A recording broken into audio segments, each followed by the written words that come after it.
This is Olympic champion Scott Hamilton. Yes, the real Scott Hamilton. And you're listening to the other Scott Hamilton show, where you should be entertained, informed, and maybe even amused. Just don't expect any backflips. I mean, have you seen him skate? Hello. Welcome to another episode of the Scott Hamilton Show. Week 7 college football, it's here. Games are already underway. Got a lot to look forward to this weekend, and some news tidbits to break down. But before we get to the heart of the show, I want to tell you one more time, if you haven't done it already, get the FanStream Sports app. It's good for Android. It's good for iPhone. To follow the FanStream Sports Facebook page. And hey, hit me up on X, Twitter, at ScottH4456. Now I'm going to go to the IT department. I'm going to get the headlines. Again, the most tech savvy of all shows, the White Grease Board, week 7 in college football. We've got 4 ranked games featuring ranked teams. Down from last week. We had so many last week, down this week, but still some wonderful matchups to look forward to. I'm going to look at it right now. I'll tell you what, we'll do it like this. Miami and North Carolina. Man, what this game would have meant if Miami had just taken a knee. North Carolina 5-0, Miami now 4-1. ABC, that's going to be at 7:30 Eastern Time kickoff. Tar Heels favored by 3.5. I like them at Kenan Stadium. I like Drake May very, very much. So we're going to monitor that game. Also, here you go. This one's kind of an under the radar game. UCLA, Oregon State, 8 o'clock kickoff Eastern on Fox. Oregon State 3.5-point favorite. UCLA 4-1, Beavers 5-1. Oregon State, DJU at quarterback, just getting a second chance at life, it seems like, after everything that happened at Clemson. So I've been really impressed with what Jonathan Smith's been able to do at Oregon State, especially with everything else going on around the program with regards to what will be its home next year. Well, where will Oregon State play? Will it even be a Power 5? That's a real possibility. And if it goes to a conference that doesn't pay out Power 5 money, how will it keep its athletic department going? This athletic department, make of it what you will. It doesn't matter if they're winning championships or not. It has been operating on a budget that has been predicated upon Power 5 income. That's going to change. Are they going to have to drop sports? Are coaches going to leave? Are we going to see a mass exodus at Oregon State and Washington State via the transfer portal across a bevy of sports? Could happen. It's something worth monitoring. That's for darn sure. Here's another one. And I can't help but wonder what this game could have been like. If Notre Dame had not laid that egg at Louisville. Southern Cal at Notre Dame. Southern Cal undefeated 6-0. Notre Dame 5-2 now. And again, I thought they were the best one-loss team in the country. That one loss being at Ohio State, a narrow loss where they only had 10 players on the field. And a couple of plays before that, they went into prevent defense on 3rd and long when they shouldn't have done that. It might have been 4th down, actually. Either way, Notre Dame now 5-2. A lot of luster vanishing from this game, 7:30 primetime Eastern game on NBC. The Irish favored by 3. I don't hate it because Southern Cal, to me, living on borrowed time. You cannot go out each week having to drop a 50 on everybody. At some point, you've got to get stops. You have to be able to stop the other team. Southern Cal's not really been shown able to do that. A trend with Lincoln Riley teams, something we've talked about ad nauseum here, but I digress. It's 8 o'clock, Irish favorite. Here's the game of the day, though. This game, I've been eyeing this game for some time. And first of all, kudos to the Pac-12. Its last season in existence. 2 of these games, these ranked games, ranked opponent versus ranked opponent, happening in the Pac-12. I mentioned Oregon State, UCLA. Here's the big one. Oregon at Washington. Ducks, Huskies, 3:30, baby. ABC, Washington, a 3-point favorite. Both are 5-0. They're ranked 7 and 8 respectively. And man, just so much riding on this game. I mean, we could still see a rematch of these two teams in the conference championship, of course, but the winner of this game really thrust itself I truly believe, into the college football playoff picture, which is still so far up for grabs. I know that Georgia looked like peak Georgia over the weekend, but otherwise, 2, 3, 4, anybody's bet. And I still think Alabama's lurking out there. And we're going to talk about that later with Peter Burns of the SEC Network when he joins us in a few moments. By the way, speaking of Washington, going back to the high-tech grease board, quarterback Michael Penix Jr., he's now the favorite for the Heisman Trophy, plus 200 money out of Vegas. Caleb Williams is second. Michael Penix just absolutely phenomenal the way he's played for Washington. And it's cool to see because he has such an impact at Indiana during that Renaissance year of 2020, the COVID year, but Indiana still had a super strong team under Tom Allen. Then he gets hurt. Looks like his career is over. Transfers to Washington, and he's been lights out ever since. And now he's the main man for the Heisman Trophy, and I love it. I love it. I love his game. Best quarterback in the country, maybe. It's definitely worth discussing. That is for sure, to be able to go out there and revitalize that program. By the way, another news tidbit, like the grease board. I'm working the grease board tonight. Sooner wide receiver Andrell Anthony, he's out for the season. It's a big hit. Number one receiver. He's leading the Sooners. 429 yards receiving. He's caught 27 passes, got a touchdown through 6 games. A Michigan transfer. And he had some playing time with the Wolverines, caught 19 passes, 4 touchdowns last year. That's a big hit. Especially when you're coming off a big win like the Sooners are over arch rival Texas. And to get a blow like this, and he was injured during that game, he had to get season-ending knee surgery. So that's a bummer for Brent Venables and company. We'll see how they recover. Good news, though. Duke quarterback Riley Leonard. Day-to-day. He's day-to-day. So, yeah, Riley Leonard, remember he sprained an ankle at the end of the Notre Dame game. Hobbled off. It was just, we didn't know if he were going to be sending it. It was sprained. It was broken. It could have been something else. Ends up being a day-to-day ankle sprain. So hopefully he can get back to the field soon. He's just such a difference maker for the Duke Blue Devils when he's out on the field. Just a wonderful-looking athlete. Wonderful-looking athlete and a leader. I really like his game. By the way, Duke playing host to NC State, 8 o'clock kickoff ACC Network. Blue Devils favored by 3. What else we got going on here? College football playoff TV rights up for bid. That's happening. They're having talks for that. Remember, the current contract expires. I have to show CFP TV rights. The current deal expires in 2026. ESPN and Fox still in the driver's seat to renew that deal. And they actually made presentations to the powers that be a couple of weeks ago. But there's some other players getting involved. ESPN's shown interest. NBC has shown interest. Apple dying to get into college football. Remember, they were the ones that were tossing that half-hearted lifeline. I guess half-hearted. I mean, it's a pretty good offer, I guess, considering it had no offer to the Pac-12. Amazon looking at getting involved. So it'll be interesting to see how that happened. That's our friends at Front Office Sports reporting that. CBS and Warner Brothers Discovery having preliminary discussions with the college football playoff. So again, that's courtesy of Front Office Sports. One more tidbit before we get to Peter. Shadir Sanders, his watch is worth $70K. You know, he's got the whole move where he holds up the watch and just does that. And he's caught a lot of heat for it. And they say, well, why can Johnny Manziel do the money thing a decade ago, but Shadir Sanders can't hold up the watch? And then there's a lot of different undertones to this and elements to this and things that people bring up and you have to discuss. And I get it, and that's fine. That's worthy for a discussion, but not right now on this platform. I just want to say his watch is $70K.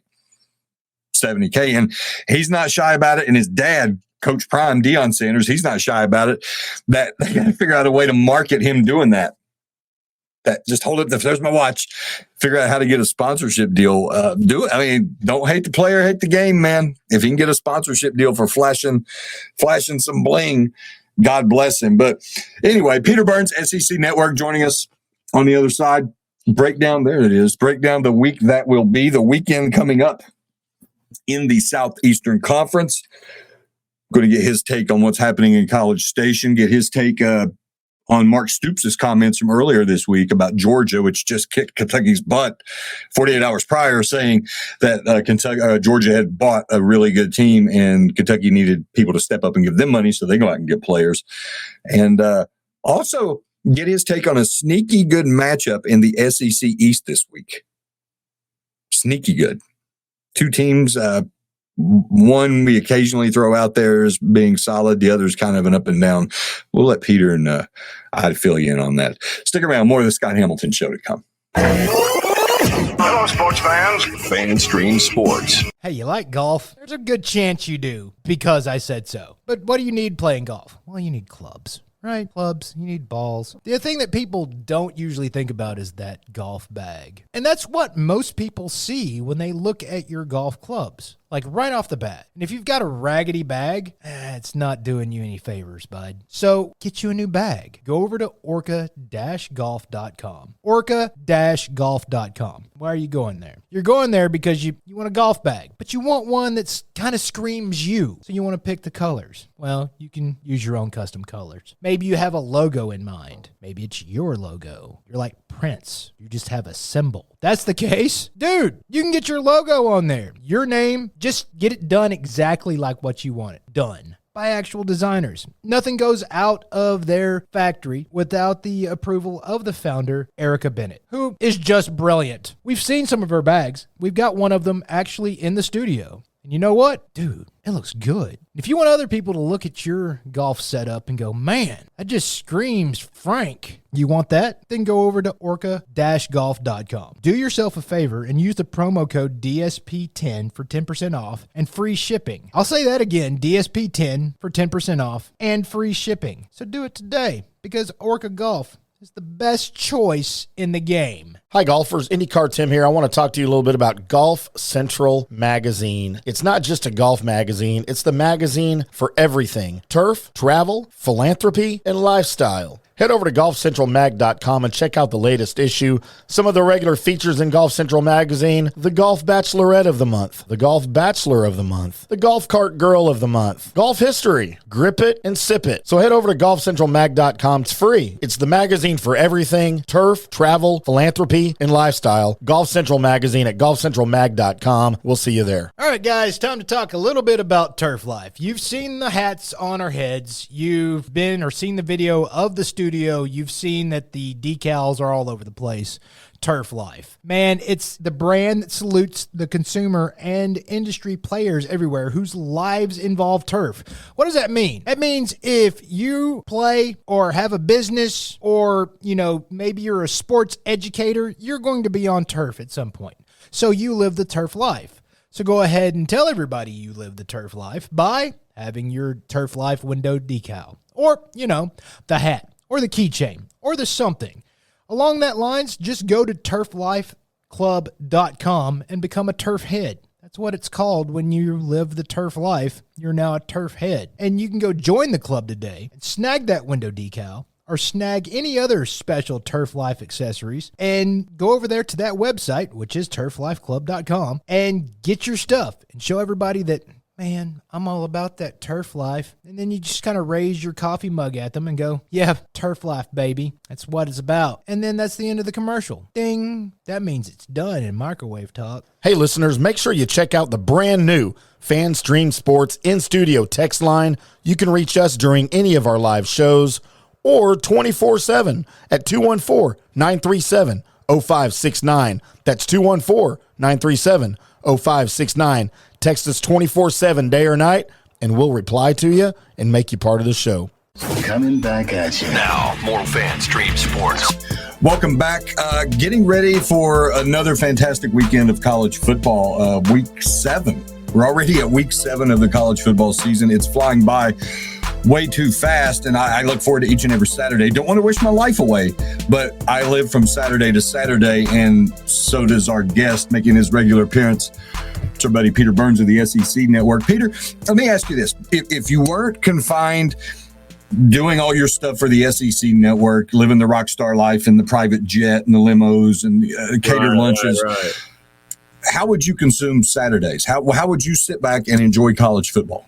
I mean, pretty much kind of the same way I do it now, which is just watching it kind of, minute to minute. I mean, I'm one of those guys that for the last 20 years have set my alarm when college game day, even in college, was starting, because I'm like, I can't miss a bit of it. And so I'm the same way. Like, just have to consume each and every part of college football Saturday, because like you said, it's kind of crazy. We already got 6 weeks underneath our belt, and we're, already at the halfway mark. Like, we build up everything to get all the way here to football season, and everything we thought we knew, we throw out of the door. But I guess we kind of knew that that Alabama and Georgia were more than likely going to be two of the heavyweights. And so far, after last weekend, that played out.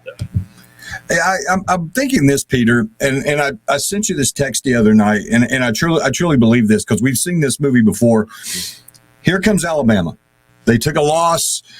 I think they're developing better each and every week. I think Saban is actually happy with what they're doing now, because it's more his style of football.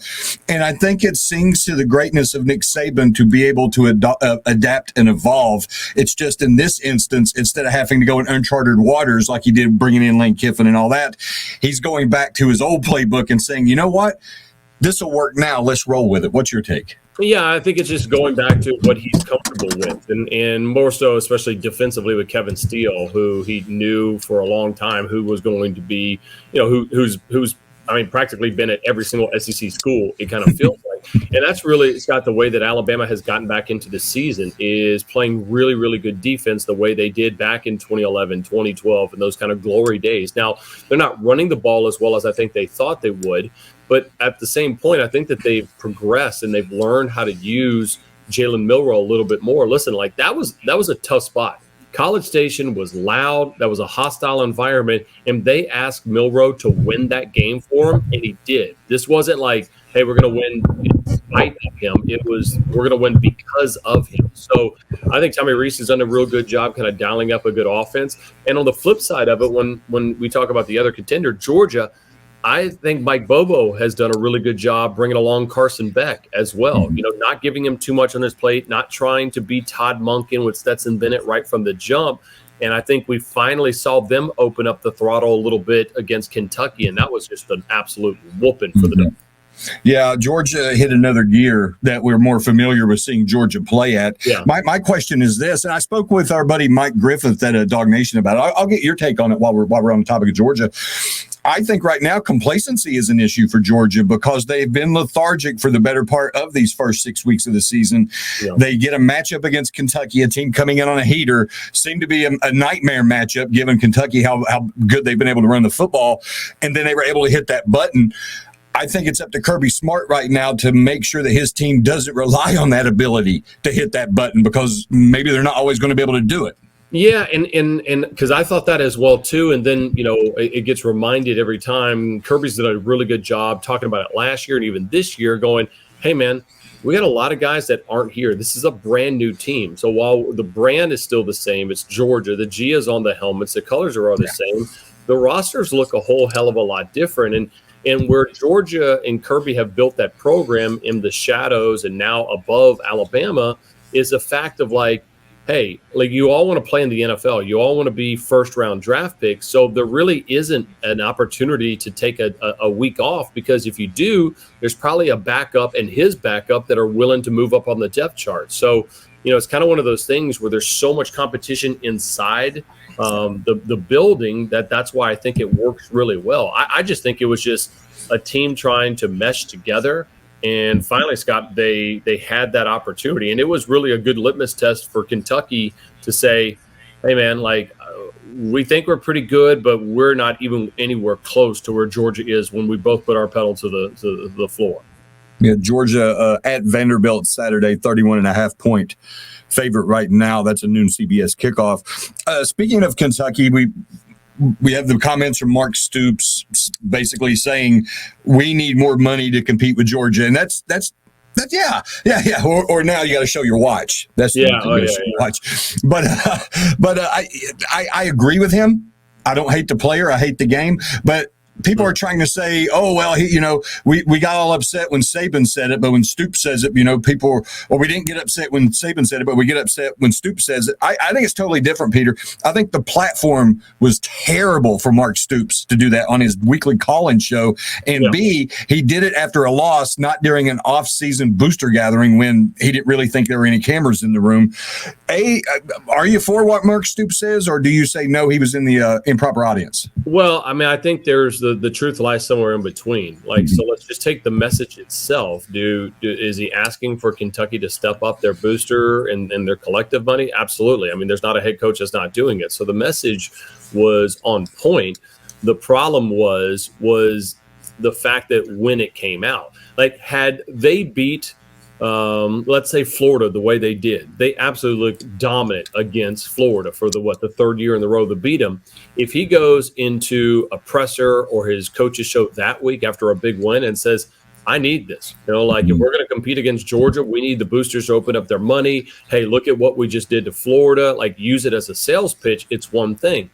When you come off the heels of a beatdown, then it's looked like more sour grapes. So I think the message was all about timing. I don't have a problem with him saying it whatsoever. It's just, and I know people have been giving him a lot of hell. If you go back and look at it, it was not like he opened up the coach's show and says, I've got something to say. Let me talk about how we don't have enough money.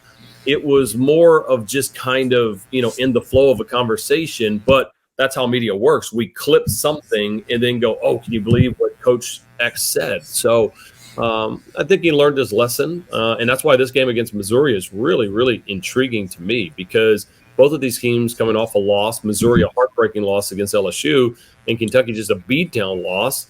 Like, who's still going to live to fight another day in the East? And frankly, it's a lot more interesting if it ends up being Missouri because they haven't played Georgia yet.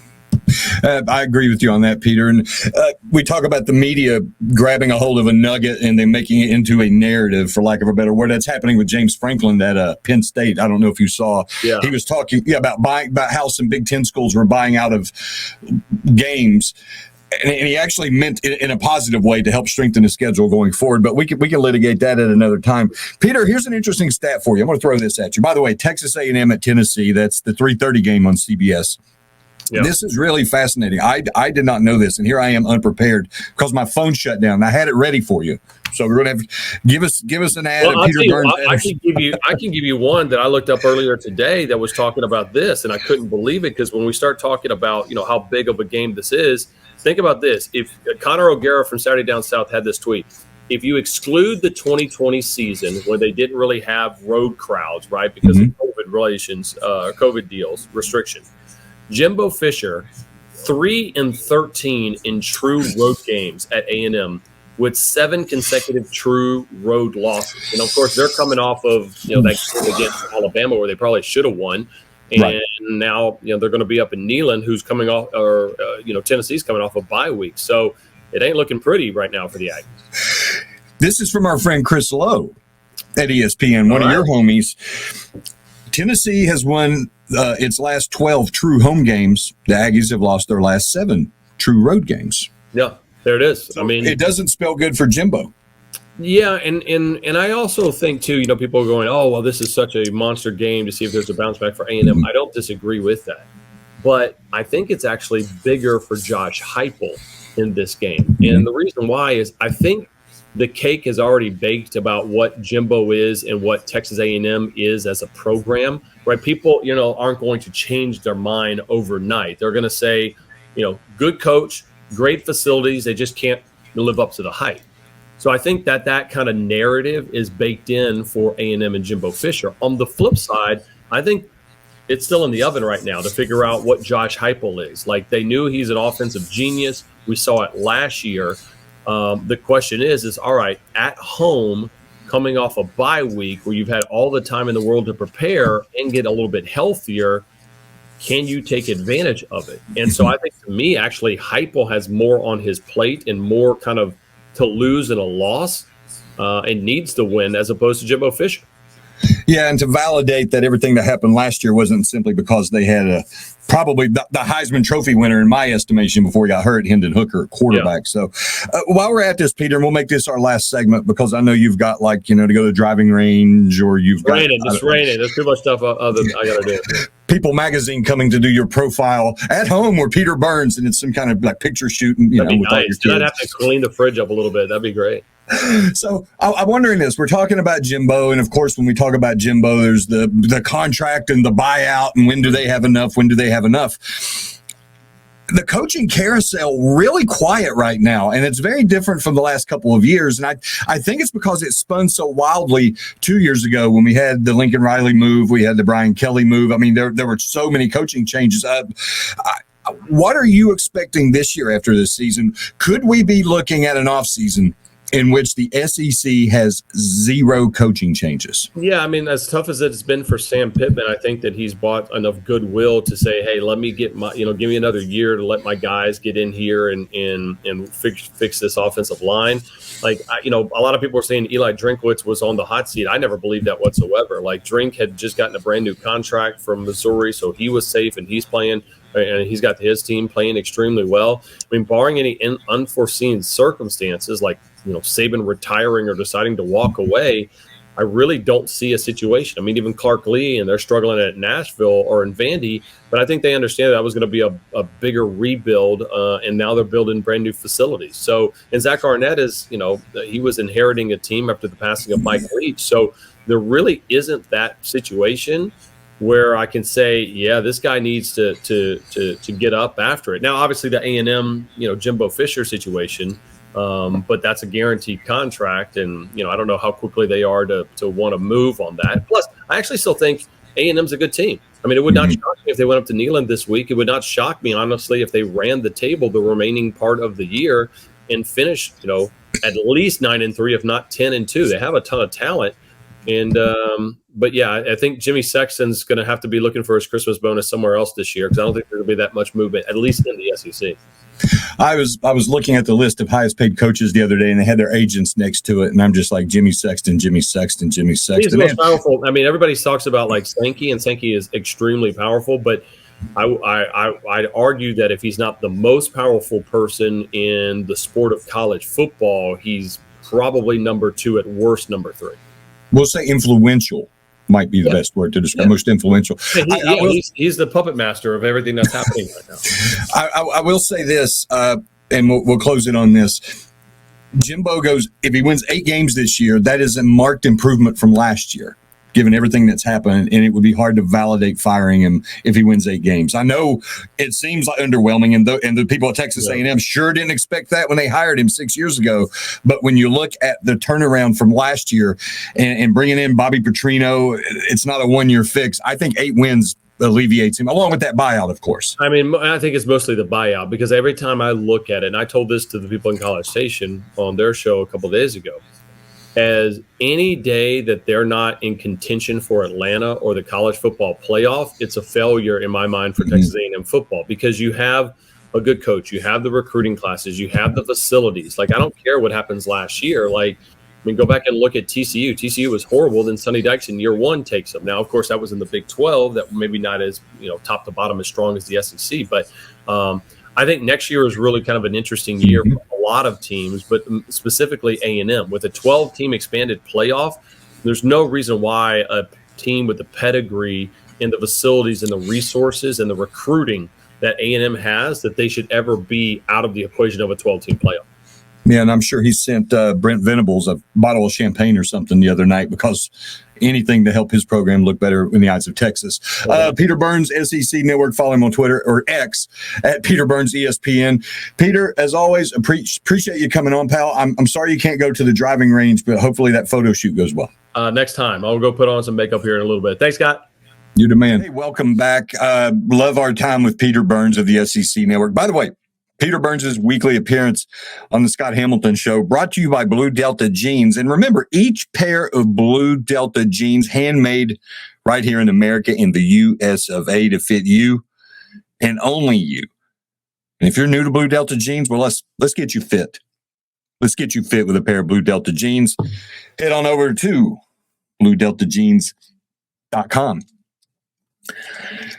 The SEC is always fascinating, even in what's being labeled as a down year. The narratives and the storylines and everything regarding that conference just always so captivating. And part of it is just because of the fan base. It does mean more, even when it's maybe down. And I still use that word with some hesitancy because I see a pathway that I didn't see a few weeks ago. I see a pathway for two teams to get in. I think Alabama can get in the playoff. I think that the stars are aligned for the Crimson Tide to make a push to the playoffs. They've got to win out, obviously. They've got to win the West. They've got to go to the SEC championship game, beat Georgia. We've seen this movie before. We've seen it. And then they get to the playoff. Now, we were pulling the ripcord after they lost to Texas and then looked just really bad against South Florida. A win, but looked really, really bad. Definitely not playoff worthy. I think Bama has found its identity, and it's an older identity, an identity that Bama teams of a decade ago or more were using. Run the football, more conservative offense, still running it a little faster than they did there. Stout defense, clock control, field position, all this stuff that's in Saban's DNA. And it makes me wonder, let's say Bama wins a national title using that style of play. Does it empower Saban to go even longer? I think he's going to be 71 on Halloween, 72. Or does he say, this is the one I want to go out on, that I was able to run it back, go back to more of my style, my personal style, and win a title and overcome so much? Maybe it's time to hang him up. It's an interesting thought. I wish I'd explored that with Peter, but he will next week when he comes on. And then, of course, we get into the discussion who's going to replace Saban when the time comes. I mean, presumably he is mortal and human. Somebody will have to take the reins of Alabama football. They're not going to stop playing football in Tuscaloosa when Nick Saban inevitably steps away, which will certainly be at a time of his choosing, in a manner of his choosing. Who takes over? I'm not buying the Dabo narrative. I've never bought the Dabo narrative. Forget that. But there's somebody out there. Just who is it? Is it a name we never mentioned? Bama can get any coach they want, but is it necessarily a big brand? Does it have to be a big brand? It's just there's just so much that we don't know. So much we don't know, so no need to explore it. Meanwhile, Texas A&M, not a bad football team. A flawed football team, but not a bad football team. Jimbo has an opportunity to make a statement. He can erase that whole road record that they have by winning at Neyland Stadium against a good Tennessee team. And he can show that he can play well with others. He can keep showing that, this deal with Bobby Petrino is going to work out okay, that it's not a one-year fix, that it takes some time to really iron out what's troubled the Aggies. Jimbo, if he wins at Tennessee this week, I would not be surprised if it built momentum going into next year. A win this week. I'm going to throw that out there. Josh Heupel needs a win, I think, and I mentioned it to Peter, just to validate everything that happened last year, the wonderful season of 2022. I truly believe that they need something to show that it wasn't all about having Hendon Hooker, who I had on my Heisman. He was number one on my Heisman ballot up until the week he got hurt. The week after he got hurt, I said, well, he's not finishing the season. I've got to get somebody who's going to have a larger sample size. But I thought he was the best player in the country. I truly did. Then I had Max Dugan, who just rocked my world in the Big 12 championship game. I really think Tennessee could use that win. Tennessee can use that win. And Drinkwitz, that guy at Missouri, he's feeling pretty good about himself right now, as he should. And I'm glad, because he's one of the more interesting characters, not just in the Southeastern Conference, but college football. Here's a game under the radar, and before we wrap things up. Florida at South Carolina. Florida 4-2, South Carolina 2-3. Gamecocks 2-point favorite. That's 3:30 kickoff, SEC Network, 3:30 Eastern time. This is the kind I can see Shane Beamer and company pulling out. They're due to get a win that we normally wouldn't expect them to get. They beat them a couple of years ago now. Don't forget, rather. I could see them winning that. I could see them winning at Missouri and then going to College Station. They have a couple of wins left. They still have Vanderbilt. They still have Jacksonville State, which might or might not. They're Division I now. I think they're FBS now, so that doesn't have to worry about the FCS counting towards bowl eligibility. So there's 2 wins there. 2 wins there. Tacked on to the 2 they have now, that would have them 4. They've got to find 2 more wins in order to be bowl eligible. Clemson maybe happened last year. South Carolina, that's in Columbia though. And they did beat Kentucky in Lexington last year. So many unknowns. I mean, typical SEC schedule, so many unknowns.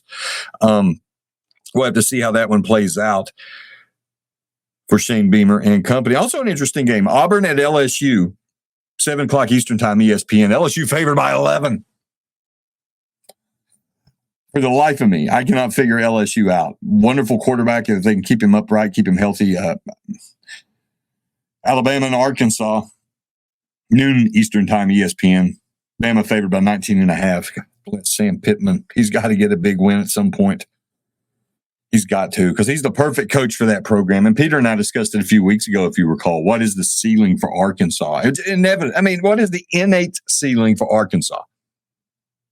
If everything goes as great as it can possibly go for Arkansas, on the field, in the weight room, spring practice, recruiting, boosters, all that comes together as you name it, how high can that program actually get? It's an interesting question. It's an interesting question. And you could almost make the argument that it's comparable to Kentucky. What Kentucky has in its favor when it talks about ceiling, program ceiling, is that it does have a basketball brand to lean on. And Arkansas does to a certain degree as well.